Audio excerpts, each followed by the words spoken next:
Hello, everyone, and welcome to today's webinar titled, Which Metrics Matter Most for Assessing Customer Health?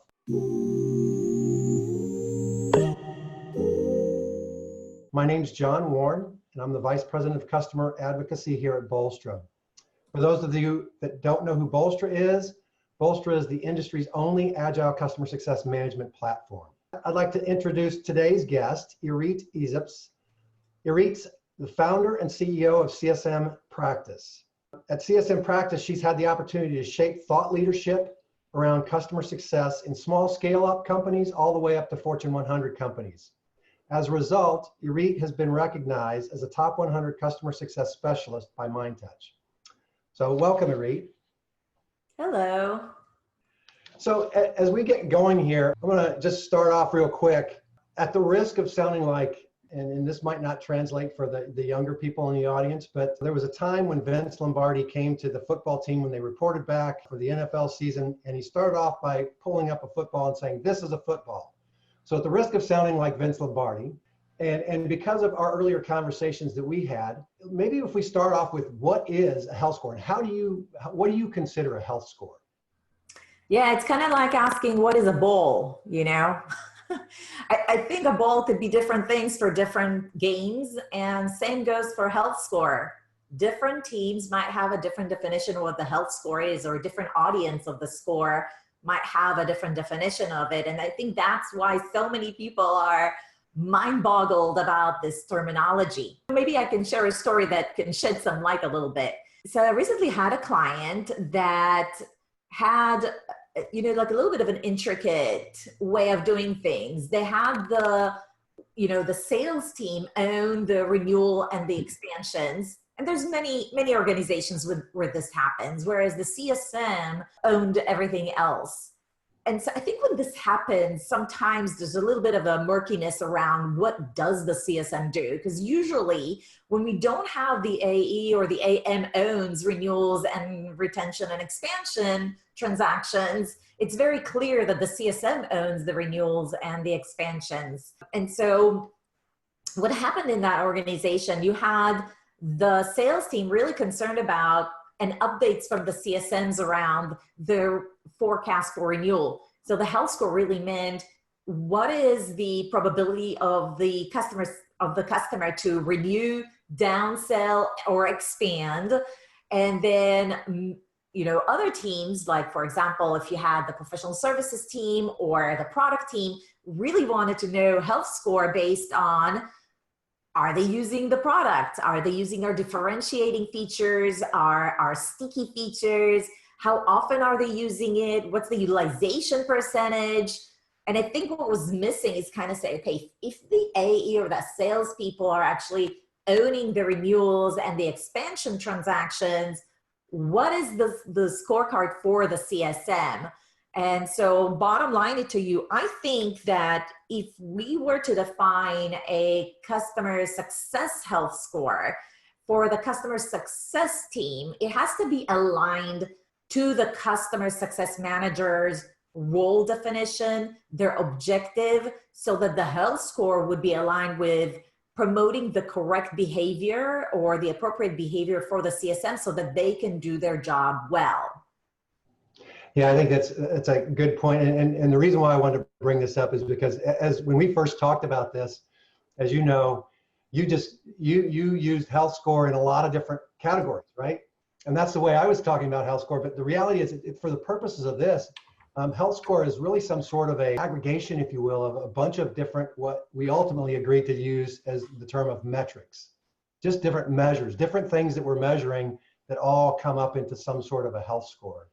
So I think there's a difference between a health metric or a metric that could go into the health score, and there's a scorecard, which is typically, you know, when you look at when you Google bound scorecard on the internet, it will be a compilation of multiple facets related to a client. So hopefully that helps distinguish between the two. So when I talk about a customer scorecard or a health score, it is that, you know, what metrics should we track so that overall we can assess the health of the customer. Yep.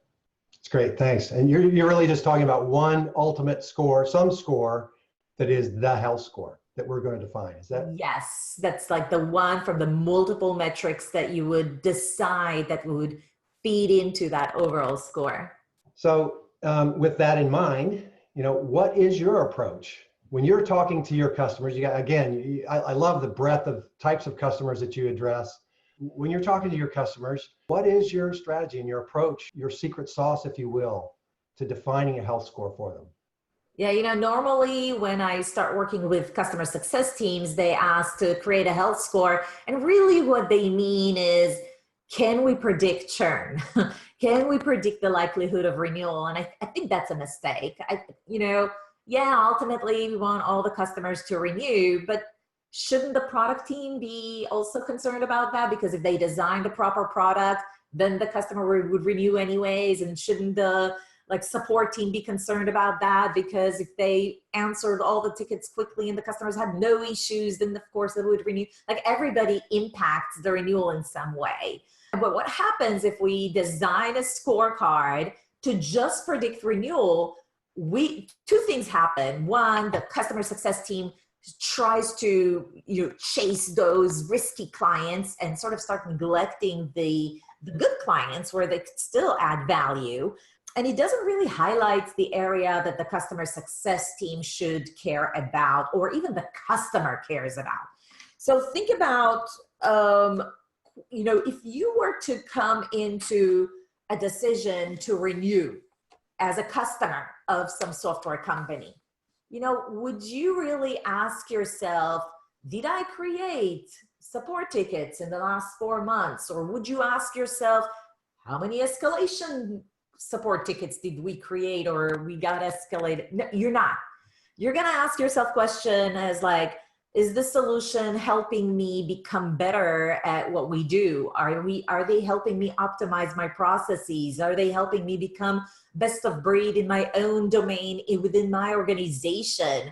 Are they helping me save time? Are they helping me increase revenue? Is there another vendor out there that has the same features or fairly close at a cheaper cost?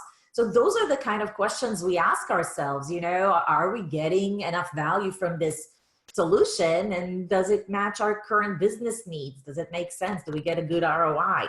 Unfortunately, what happens is the score looks like, it's supposed to answer these kind of things like, all right, can we get them to buy more licenses?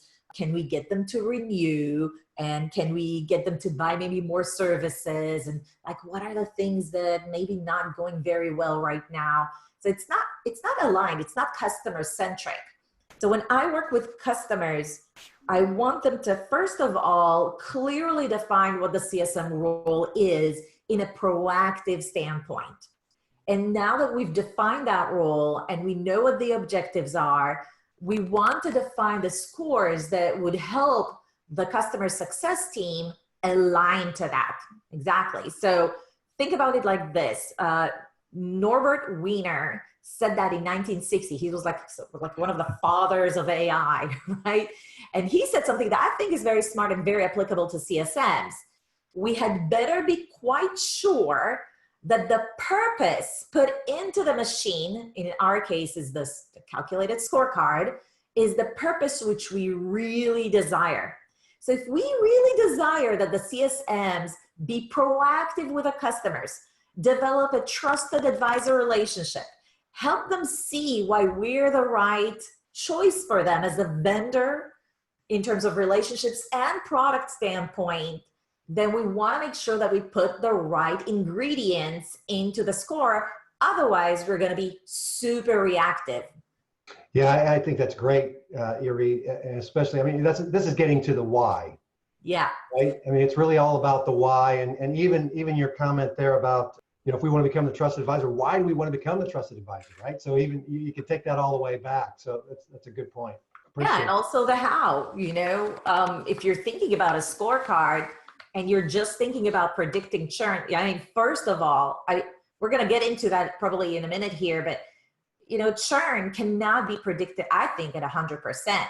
But regardless, you kind of want to make sure that you put in the right ingredients so that you can get the results that you want, which is a proactive CSM that maximizes value for your customers.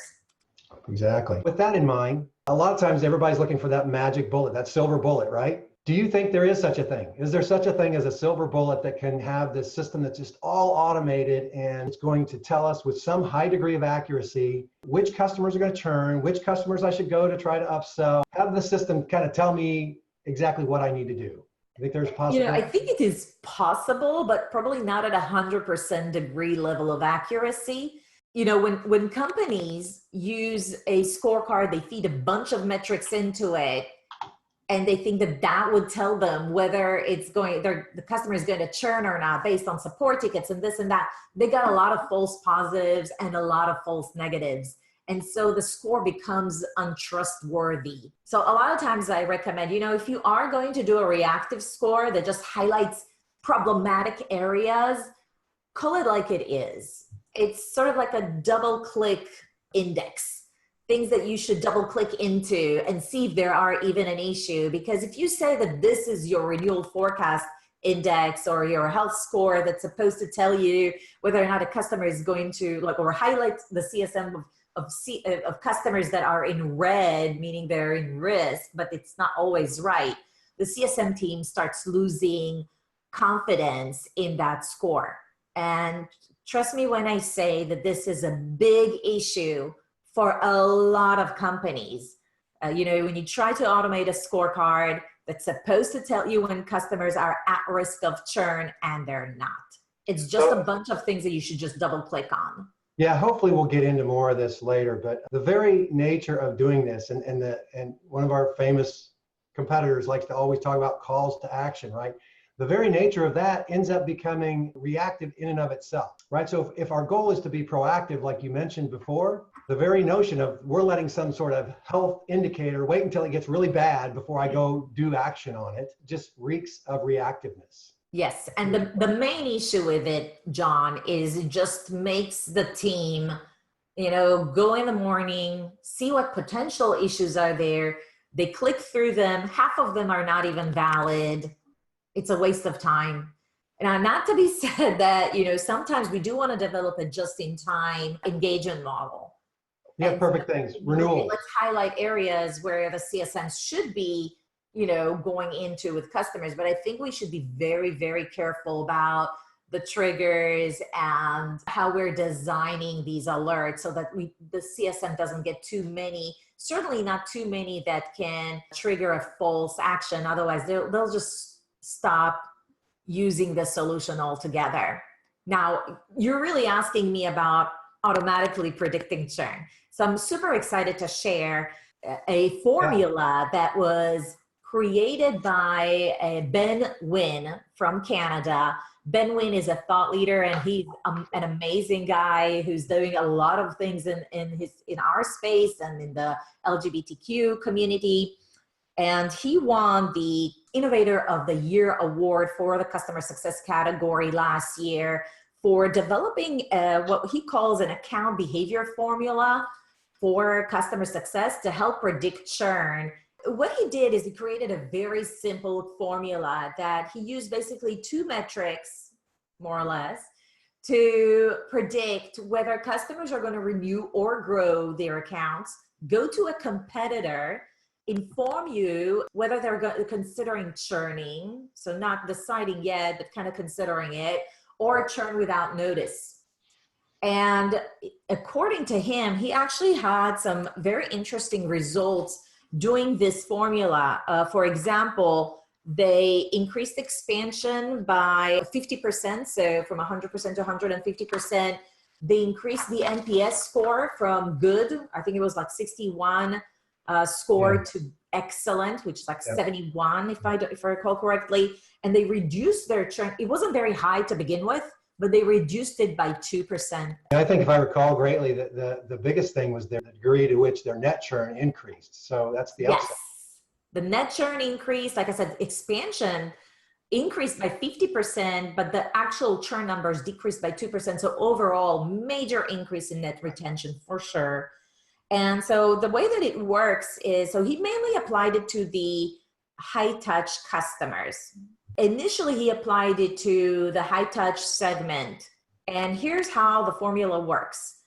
This is the simple score was something that the CSM assessed, which says how much value has the client realized so far. I think if you were to define this for your organization, you'll have to have a very strong definition of how do we measure value for clients, or how do we know how much our clients have realized value with us, and make it very consistent so that it's not just like a gut feeling by a CSM. Yeah, one thing on that, Irit, just a real quick point. I think, and this is what I work with our CSMs on too, is if you're going to establish value in ROI, the thing that's oftentimes missed on that is getting the baseline to begin with. If you don't get the baseline out of the gates, your ability to establish the improvement is gone. I agree with that. But, you know, if you don't get the baseline, here's what I would recommend. You know, it's very hard to get major result within a month. Sometimes it takes a few months, sometimes it takes a year. But overall, you want to see a progression for the client in metrics that are important for them. And I think it's fair to say that if it's really hard to get the baseline, try to get it at the sales process, or make it part of the sales process so that you get the baseline ahead of time when they're willing and ready and you got the right relationship to ask these kind of questions.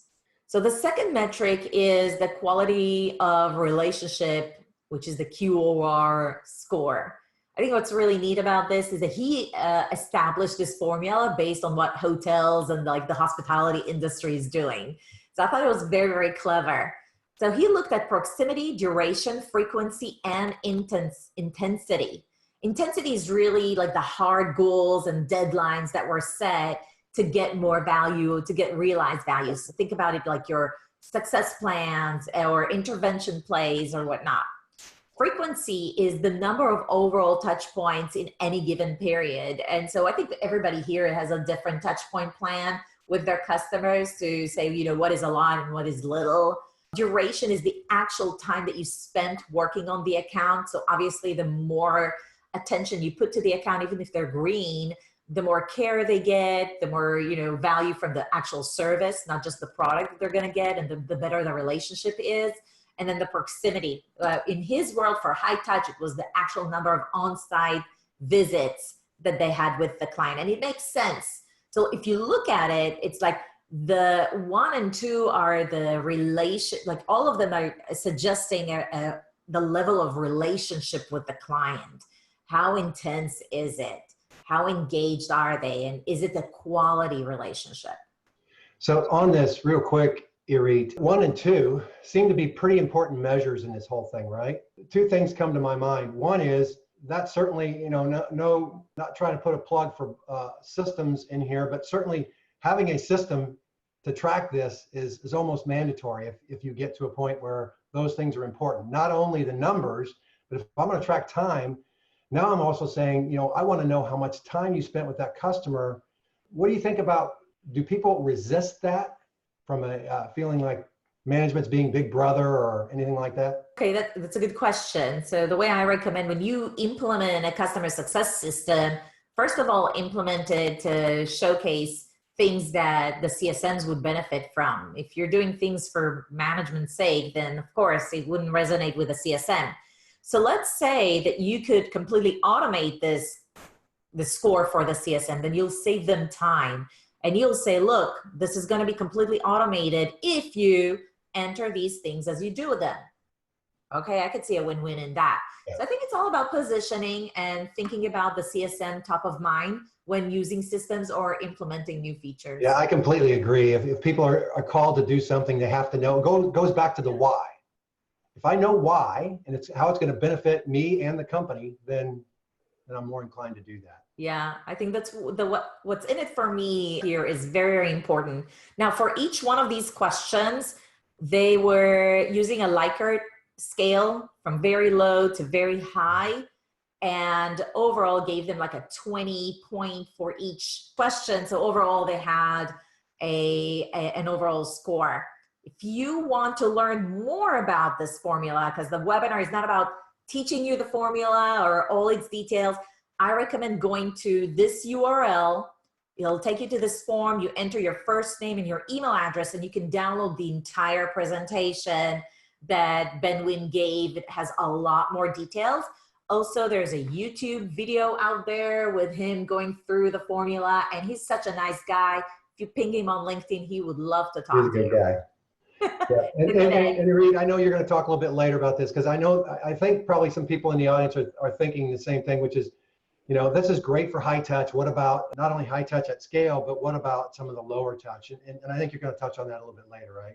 Yes, I'm going to touch on it a little later when we talk about actually getting metrics out of systems, and I'm going to put all of this together for you. So, again, when you think about designing, and all of this Ben Wynn's formula is to predict churn. But I want to make sure that you understand, usually churn prediction is something that's very much top of mind for the CEO, for the board of directors. If you have the sales team in charge of the transactions and their comp plan is tied to that, they're going to be super interested in that. But as a CSM, I think we have other things in mind.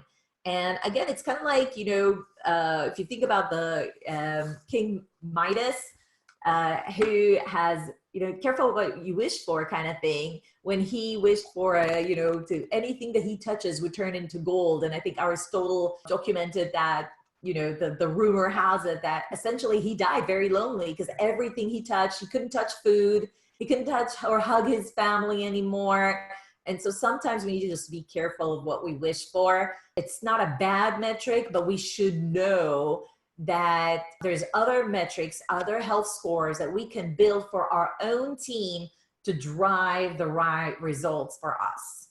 Right. I think most CSMs and CSM organization as a whole realizes that that's a byproduct. That's what the CEO wants to know and hear. But it's if you do your job right on these other things, that should just simply be a byproduct of it all. Exactly. And if you still have a scorecard that basically is designed to highlight risk areas and highlight, every red customer is a customer that's at risk that you should chase, here's what's probably happening. Your CSM team becomes very reactive because now we have to give priority to the red accounts. You start neglecting good accounts. I recently went over the entire score, an old score of a new customer, and we saw like really large customers that are in red, but there was a really large company that was a customer, and their ARR was like a 10th of other companies that size, and they were in green. I was like, how is this in green? Obviously they're not optimizing everything that you guys have. It's if it's in green, nobody's really addressing it, at least not the CSM. They're not investing in building relationship with that account and finding other use cases because it's green. And so I feel like these scores are very vendor focused. And I would like to encourage you, like problem fixers, I'd like to encourage you to put your thinking hat and think through what would the score look like if you were to coach every customer to become a best of breed customer. Yeah, real quick on this slide, a couple of things that comments in here. We talked about getting away from being reactive. One of the things that I see oftentimes, especially as it comes to one of the metrics that everybody likes to choose and look at, is NPS, right? And this is an area where almost everybody, every company I talk to, they focus all of their attention on 6s and below, right? and the reality of the situation is the 7s and 8s get absolutely no attention when they could actually be brought into a position of being promoters. And actually for your company, it might actually make more sense to spend more time on the 7s and 8s, getting them to 9s and 10s. So just another thought on this, because I completely agree with what you're saying on that front. What you were talking about was with this best in breed, right? Or best in class. Or best in class. Breed almost sounds like they're dogs. Yeah. You talk about that. So let's explore that for a little bit, right? So if we're going to try to, and I think you talked about what we want to do is model our best in class customers and try to replicate that model throughout the rest of our customers, right? Is that, you want to talk a little bit more about that, and what defines, how do I go about choosing best in class? Because you said Best in class might be somebody that's green, but they're not using all of our product. Yeah. Okay. So two things about it. I think you're asking a valid question. So best in class customers are not your highest paying customers. In this world, it's two things to think about. First of all, customers buy into your solution, not just because you have the best features and functions. They have the choice of partnering with you so that they can become a best in class in whatever it is that they do. So oftentimes we see customer success teams purchase a CS system because they know that their operation is not optimized. And they're thinking, if I choose the right partner, not only do I get a system that will kind of help me think through what else I need to do for this team, but also, if the company is really passionate about customer success, I can learn a lot from them. They'll have like an IP that has to do with optimized processes and how should I define the scorecard and all these other things, right? And so if we're thinking about this as the customer goal, and the customer goal is to maximize value, not just from our product, but also from our overall relationship and services, including the CS services, what should we monitor if we were to build a customer-centric scorecard? So it would include things like, do they have the right proper accountability towards being successful with us? And exactly. So I worked with Bloomreach and presented with Christina Gostin, who was also runner-up for the Innovative of the Year award. And this is part of her presentation. So this is a great example of a scorecard, but also presenting this, a way to present the scorecard back to customers and having open discussions around, where they are with us and all the different values that we can bring to the table. And so you could see that a client that's in red has poor or no well-defined use cases with us, whereas the best in class has multiple use cases and they track results and they're like really invested, and maybe they have even future use cases that they want to give with us.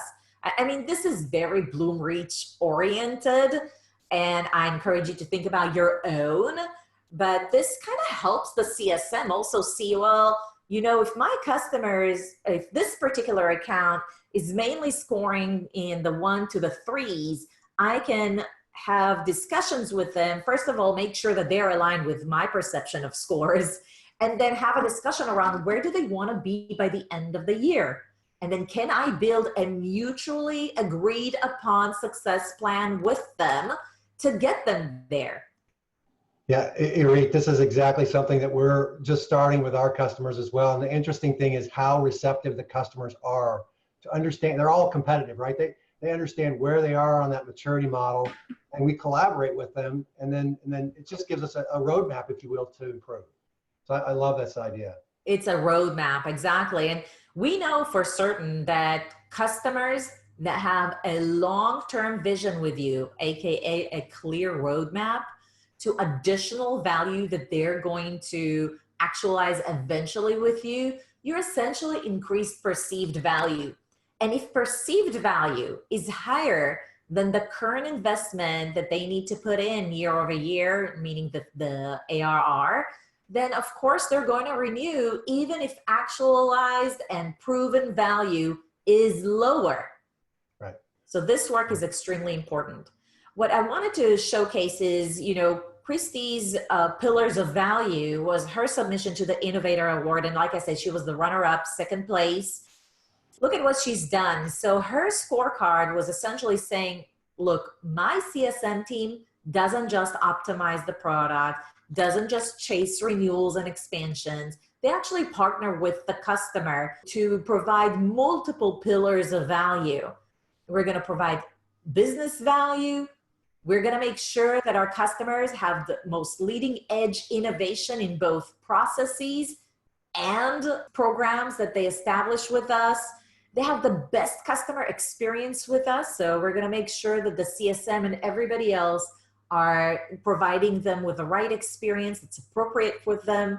We're going to give them the right baseline level of support and operational experience. And then we're going to work with management to make sure that we make them winners. This is like the non-monetary value that we can bring to customers. We can make every one of the client stakeholders a winner for picking us as their tool of choice. Yeah, I think this is really good. And this kind of gets to the brass tacks of some of this in here. A lot of people race to, I need everything systematized. You've got a mix of things in here, from operations and how am I measuring each one of these quote unquote metrics to ultimately determine, am I providing business value to my customer? And that's the brass tacks of this, right? It's Yes. Don't think there's a silver bullet that you can go out and grab usage. Should you track usage? Yeah, it's a point, it's a metric. Should you track NPS? Yes, it's a point, it's a metric. Should I track how quickly they moved through the onboarding process? Yes, it's a metric. So all of those things are getting factored into this. I like this. This is a good strategy. So the onboarding would probably fall into here, and adoption and usage would fall into here, but we want to provide a pyramid of value, we don't want to provide value in one facet or just one metric that they're going to chase. We want to establish a trusted advisor relationship that provides values in multiple colors. And so what she did is she just didn't talk about it at like 20,000 foot level. She actually clarified to her team, what are the key team performance indicators to say, are we successful in providing this value to our customers? What sort of metrics do we capture? Because we're getting into this very piece. Yeah. So sometimes I get clients that ask me, what metrics should we track? And so if you're just starting out, I recommend thinking about it in 3 buckets, not necessarily for the scorecard or anything, but just things that you should be aware of so that you can set up the right activity for the right metric. And so I like to think, if you're looking at different things that you can get from the product, for example, you want to think through adoption metrics, sticky and differentiating features, and success metrics. The adoption metrics would just give you a sense of, are they even using it? How often are they using it? What's the level of usage? So the frequency that they're using the system. And this is aligned with what we call the proximity and frequency. So this would be the duration and frequency. So if you were to automate Ben's approach, these are the kind of things you want to get out of the usage product metrics and other things that you might have with other source systems. So duration and frequency could be the duration and frequency, not with your CSM. If it's a complete tech touch, it would be the duration and frequency with your product. Then for sticky and differentiation, this is an example of a company like, DocSend, where you have collateral that you can share with prospects, or you can present it to them and you can kind of keep track of, are they using it enough? We kind of want to see, what features are clients asking for? What helped us win the deal when we did the demo? What got them excited? That was a differentiator for them, that was valuable for them. And it's just to make sure that they're actually using things that are unique to us.